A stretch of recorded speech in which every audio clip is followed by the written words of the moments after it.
Hello everybody and welcome to Higurashi When They Cry Go. What are they crying Go for? Pokemon Go, obviously, no. So last week I asked people, should I watch the original? And the majority of people said, yeah, you should probably watch the original, which I'm glad for because following the end of this week's episode, I'm now pretty damn certain this is going to be different somehow, despite how similar it seems at the start. We'll get to that in the end, I'm sure. Eagle-eyed people have seen it themselves. But yeah, no, so I watched the original, the first two seasons. I haven't watched, there's like OVAs or something. Haven't watched them yet because apparently they're not that important, but also because I literally finished second season like just before this episode came out. So there's that. But however, now some people in my comments, and also I was watching the opening earlier on YouTube, and people in those comments were saying that Umineko is going to be relevant somehow. And I don't even know what the hell an Umineko is. I mean, I do now because I looked it up, but I didn't, and I was like, what the hell is an Umineko? So now the question is, do I need to watch Umineko? I mean, it's hard because this looks like it's going anime original way, so people, there's nothing to base it off. But people are saying there's Umineko stuff in the opening and stuff, which makes me think there may be something coming up. So maybe I should. I probably will watch it, but not anywhere near as quickly as I, binged out the Higurashi, because I don't think it's going to be as important. But anyway, I guess I'll get on with this week's episode, see how it went. I changed the thumbnail as well. I changed the it picture to the new cover art because it's the real cover art. I'm not. They've done an absolute bollocks job of advertising this show, I'm going to be honest. The thing is, if I was on the inside already, like if I had already seen the originals, I probably would have really liked the bait and switch. Like I'm gonna be that sick freak. Be like, oh, it's new content I didn't expect, yes. But because I had to binge the originals, it's just annoying, which is obviously how most people probably feel. But hey, I'm still having a good old time. It's a good series regardless. Watch the originals as well, is my, overwhelming thing. But anyway, now let's go on to this week's episode. It was basically the same as the originals. There was a few things, quite big things, I thought that were slightly different, but we'll get to that shortly. But now, let's get to the episode and do this thing.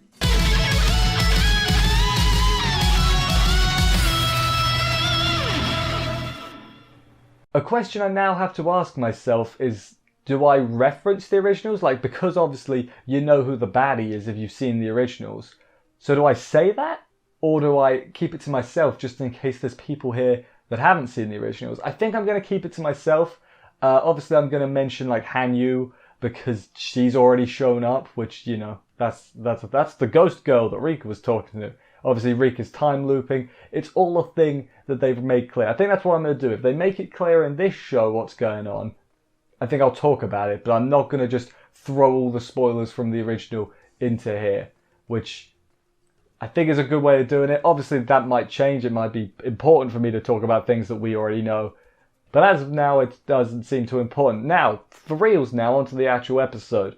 So Rika does her dance, which is where we're at. At first, I thought Keiichi was going to have another flash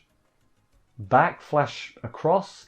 Because Rika was like hitting the stick a lot on the ground, it looked sort of like, the baseball bat and all that other stuff. So maybe he was going to have another memory flash because of that. But no, that's not what happened.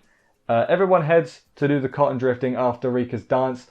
Mion just kidnaps Satoko. That's another good thing, though. I'll be able to get Sakoto. I said it wrong. Sakoto. Or is it Sato? No, it's Satoko. That's the thing I've been doing a lot, is I've been getting her name the wrong way round. It's annoying. But I was going to say is I should know people's names better. Like, I won't be calling the mysterious ghost girl or the green one, I know their names now. So that's at least a positive from me watching. Well, I mean, there's a lot of positives. That's besides the point. Reina teaches Keiichi how to do the cotton drifting. They touch it on their forehead and their chest. I believe that wasn't in the original. Now I'm going to be doing that a lot. It's like, oh, that was slightly different than the original. I think I'm only going to do that if it really seems important. So I'm just gonna, give forewarning. I might say that. He learns about Oyashiro-sama briefly. He's like the deity guy of the village. The deity guy. That's how them old gods, the deity guys. Yeah, that's exactly it. Keiichi spots Tomitake with mysterious. Can I say her name? Am I allowed to do that? It's mysterious woman. We'll just go with mysterious woman. I mean, I can say her name right. That's got to be allowed. Her name is Takano. And she's there too. He spots them, but he doesn't want to interrupt their date, so he goes away. Also, weird thing is while he does that, Reina is in the trees watching him. If I remember right, I'm doing it again. In the original, I think he talks to them, and Reina wasn't watching in the trees, I think. So Reina, I'm telling you, Reina is suspicious. Like, she's beyond... I think someone in my comments put the theory saying, like, maybe Reina remembers stuff, so she's trying to influence Keiichi to remember stuff with the hitting. I think that was my comment. Someone said that. I've looked at so many comments, I can't remember what was where. On different videos and forums. So maybe that's the thing. I think Reina is definitely the most suspicious at the moment, even if you've seen the original. Like, regardless, she is suspicious right now. The next day, he gets called out of class to speak to a mysterious man whose name is Uishi, but we learn that later on in this episode, so I don't feel bad about saying it. His name is Uishi. It basically says, have you seen this man and this woman? It's Tomitake and Takano. Keiichi is a bit confused. He's like, did something happen? First he gets asked if he believes in curses, and Keiichi's just like, that's stupid. No, of course I don't believe in curses. Are you kidding me? That's ridiculous. He explains what Oyashiro's curse is. Basically, for those who don't, I mean, you watched the episode, you should know. A load of people died on the same day every year, and people started saying it was a curse from the deity. That's the incredibly abridged version because you watched the episode. I don't need to explain it in great detail. All the deaths happened on the same day, as I said. Both Tomitake and Takano are missing.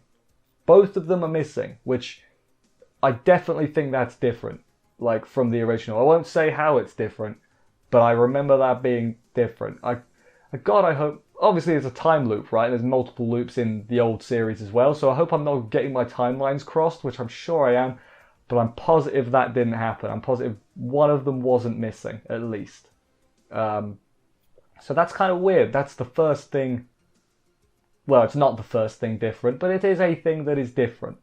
Oishi needs his help to solve this because everyone else is just like, oh, it's the curse. They don't have any further answers because it's the curse. He can actually give some answers, not answers, but he can help out because he's not a superstitious person because he's not born and raised in the Hinamizawa area. He says, basically, tell me if you hear anything. And don't tell your friends anything, because we don't know who's suspicious and who's not. And also, if they want to believe it's the curse, let them believe it's the curse. We don't want to offend them. But mostly because we don't know who's involved, and they might be spies, is the important thing. He returns to the club room. He has like a lot of class, a lot of school, because they're packing up club by the time he gets there. They're playing what I presume is like a version of Clue or Cluedo. That was another thing that was weird.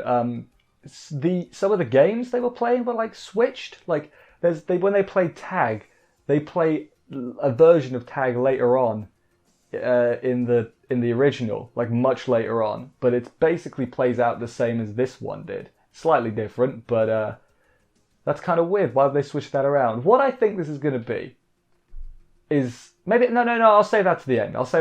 That's a good thing to end it on. Actually, we're going to do that. They're playing Cluedo.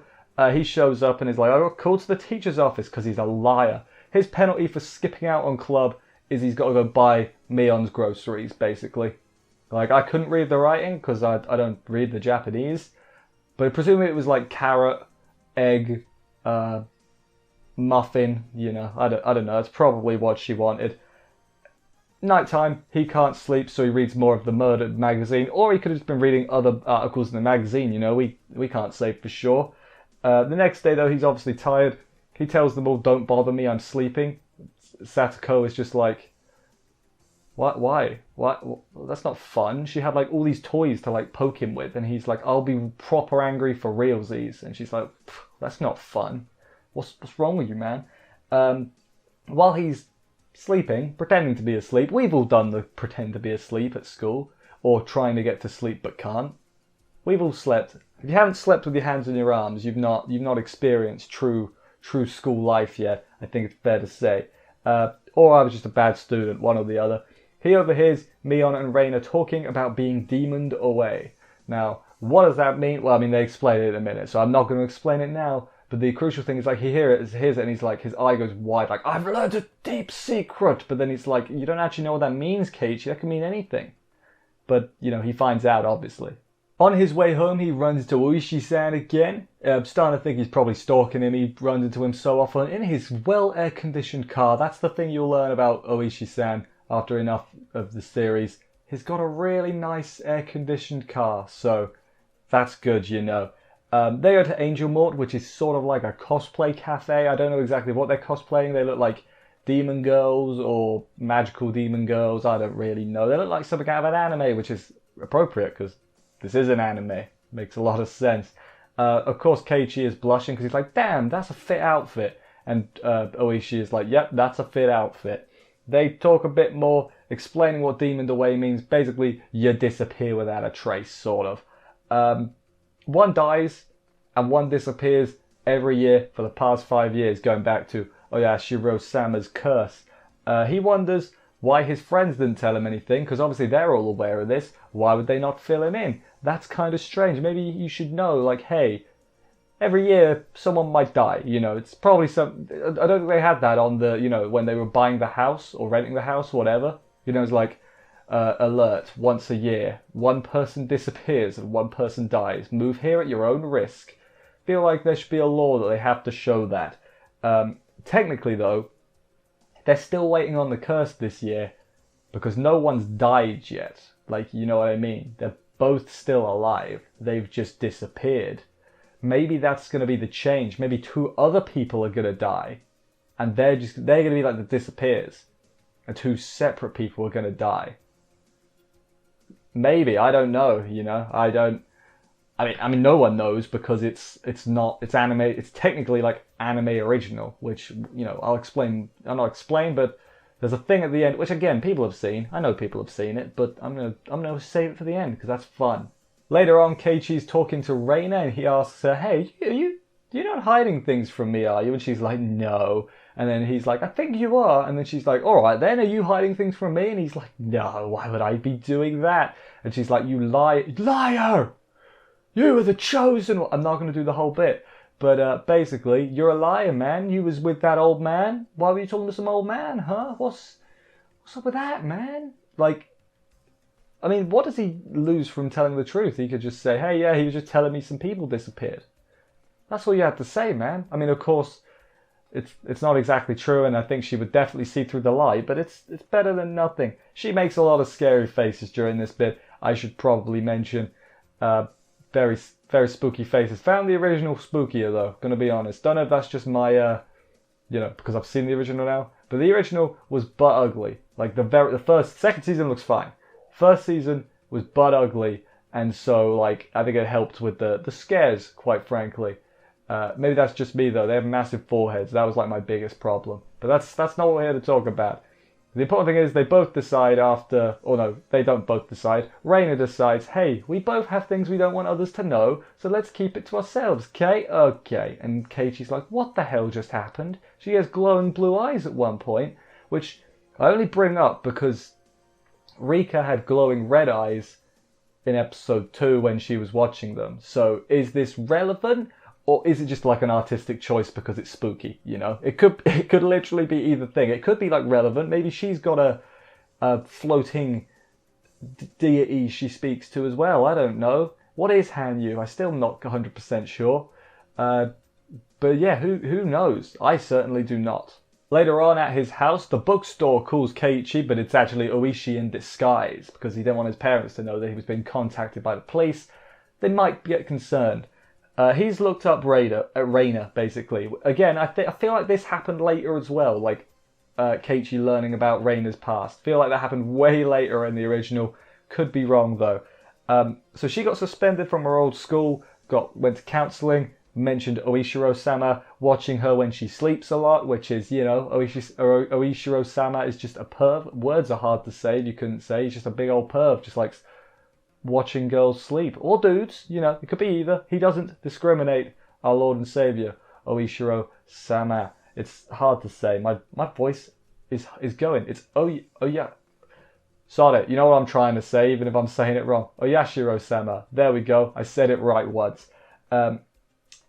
His dad, Keiichi's dad brings him some drinks. He's like, hey, Reina's here playing, right? So, playing, sure. I bought you some tea and some cakes. And he's like, what are you talking about, Dad? Reina's not here. Oh my God. Basically, yeah, Reina came to his house. His dad said, yeah, go to his room. It's cool. So she stood outside his room and listened to his conversation on the phone with Oishi-san. Like, I can't remember what Keiichi said, but presumably he made it sound like he knew. Like, he wasn't just going like, yes, yes, yes. Like, presumably she figured out, oh, they're talking about me in there. You know, that's not cool. We just said that we'd keep each other's secret, like we'd keep ourselves to ourselves, and now he's done that. That's not cool. Keiichi, kind of a well, I mean, he wasn't like he did ask for it, never mind. Kind of a dick move. I mean, to be fair, I'd be scared and a bit confused as well. But damn it, keep the promise to the scary girl. You know she has that big knife thing. Like, you don't want that anywhere. You don't want that anywhere. You know, that's what I'm to be honest. She has a spooky eye and everything. And then at the end of the episode, well, not the end of the episode, after the episode preview basically is where we get the biggest confirmation, let's call it a confirmation, that this is completely, well, not completely new, but it's a new arc. So if you are unaware, which I'm sure many of you are, it's divided into arcs and they've all got names. Like, I can't remember any off the top of my head, but it's all like something hen. Hen is like arc or chapter. So this one was called, and I wrote it down because it's important, because I checked Wikipedia after finding this out. Onidamishi Hen. I don't know if I pronounced that right, or in English, the Demon Deceiving Chapter. As I said, went to Wikipedia afterwards, which, as we all know, is the best source of information because anyone can edit it, which means you're always getting the most accurate information. I went to there, and apparently that's not an arc in any of the visual novel or manga or any of the other like spin-offs or whatever. So this is a new arc. Despite the fact it's playing out like the first arc, it counts as a new arc. Which, you know, that makes me think, well, I mean, it makes me think that this arc isn't going to end the same. That for definite. What I'm thinking this series is going to be, because of various different factors, I think we're going to get sort of like a abridged remake, by which I mean it's going to be sort of the same, but not really, and then it's going to, like, I don't think we're going to end with the end, if that makes sense, because in the poster, the key art, whatever you want to say, there's high school aged Rika, which means I think we're getting something in the future, like after the events of, you know, like in 5 years, we'll say. I think we might get some of that because high school Rika's there, and unless she shows up in one of those OVAs I've not watched yet, then, you know, she's not shown up before. And also there's the whole things in the opening, they might have something to do with Umineko, so maybe that's got something to do with it. Although, as I said, I've not seen Umineko, I can't comment too much on that. But who knows? The fact that this is a new arc, this is a sequel at this point. Like, it might look like a remake. You know what it is? I've just had a thought here. It's like Evangelion or the Final Fantasy VII remake, where it's going to start the same, but it's going to evolve into something completely different. That is a really good way of putting it. That's what I think is going to happen. It's going to be like Evangelion or the Final Fantasy VII remake. That's add Higurashi GOU to that list of things that what's the good word for them? What does Evangelion, a rebuild? Is that what Ava calls it? A rebuild we'll go with, a reimagining, so to speak. But anyway, I feel like I've rambled for a little bit right now, but let's get to my favourite part of the episode. I really struggled here because a lot of it was the same, and you know, hard to put a finger on it. So for my favourite part of the episode, I at first considered the slight change with Tomitake and Takano, unless that was something the original anime screwed up and that's how it was in the visual novel and they just changed it to fit that, which is entirely possible. Studio Dean did the original, and Studio Dean, I mean, does anybody like Studio Dean? Let's just be honest. I know people have said that this anime, like, they don't like the art style. Is it that they don't like the art style, or is it just because it looks different? Like, that's my question for you. Like, if the original didn't exist, this was all we had, would you think it was alright? The only thing I don't like about the art style in this one is the mouths. The mouths don't look right. Everything else is fine, in my opinion. But no, what my favourite part actually was the bit at the end with Reina, like, spying on him. Like, when that happened in the original, that got me. I was like, oh no, she's a creepy bitch, you know? And it still got me here. It's like, oh, creepy bitch, even though it was coming. Well, saying I know it was coming, you don't know what's coming. You think you know what's coming, and then it's going to change at the drop of a hat. So that is definitely a thing. Let me know. I'm going to wrap this up fairly quick. Let me know, should I watch Umineko?